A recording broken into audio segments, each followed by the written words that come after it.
হত্যাকারীর বিচার করতে হবে আল্লাহর কোরআন দিয়া। ওই যে রাজবাড়িতে তেলের পাম্পে একটা ছেলে তেল দিয়েছে, আহারে দেখছেন না, গাড়ি চাকার তলে ফেলে মারিয়ে থুয়ে চলে গেছে, টেকা দেওয়া তো দূরের কথা।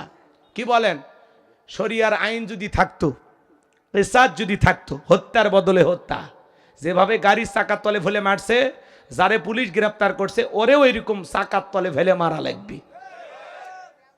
যতদিন পর্যন্ত আল্লাহর আইন দিয়া এদেশে বিচার না হবে, ততদিন পর্যন্ত চুরি, দুর্নীতি, টেন্ডারবাজি, চাঁদাবাজি, খুন, ধর্ষণ বন্ধ হবে না। কথা বলে ঠিক কিনা?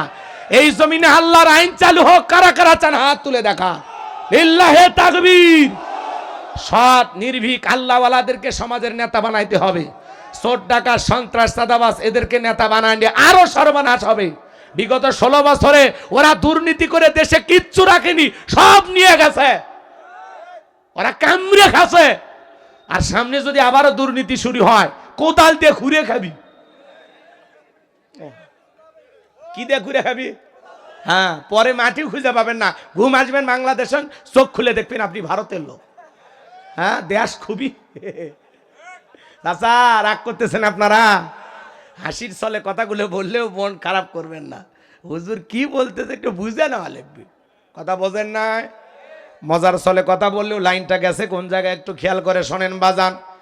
তাহলে আমি যে কথা বল